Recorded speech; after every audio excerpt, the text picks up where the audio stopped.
தான் இஸ்ரவேல் கோத்திரங்களில் ஒரு கோத்திரமாகி தன் ஜனத்தை நியாயம் விசாரிப்பான். தான் குதிரையின் மேல் ஏறியிருக்கிறவன் மல்லாந்து விழும்படியாய் அதன் குதிகாலை கடிக்கிறதற்கு வழியில் கிடக்கிற சர்ப்பத்தைப் போலவும் பாதையில் இருக்கிற விரியனைப் போலவும் இருப்பான்.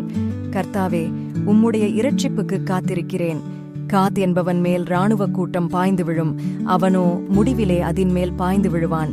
ஆசேருடைய ஆகாரம் கொழுமையாயிருக்கும், ராஜாக்களுக்கு வேண்டிய ருசிவர்க்கங்களை அவன் தருவான்.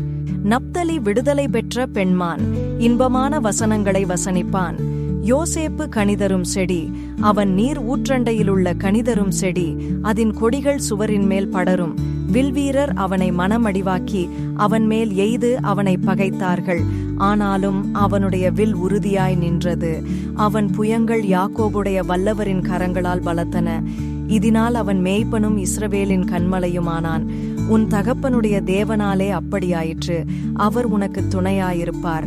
சர்வ வல்லவராலே அப்படியாயிற்று, அவர் உயர வானத்திலிருந்து உண்டாகும் ஆசீர்வாதங்களினாலும் கீழே ஆழத்தில் உண்டாகும் ஆசீர்வாதங்களினாலும் ஸ்தனங்களுக்கும் கற்பங்களுக்கும் உரிய ஆசீர்வாதங்களினாலும் உன்னை ஆசீர்வதிப்பார். உன் தகப்பனுடைய ஆசீர்வாதங்கள் என் பிதாக்களுடைய ஆசீர்வாதங்களுக்கு மேற்பட்டதாயிருந்து நித்திய பர்வதங்களின் முடிவு மட்டும் எட்டுகின்றன. அவைகள் யோசேப்புடைய சிரசின் மேலும் தன் சகோதரரில் விசேஷித்தவனுடைய உச்சந்தலையின் மேலும் வருவதாக.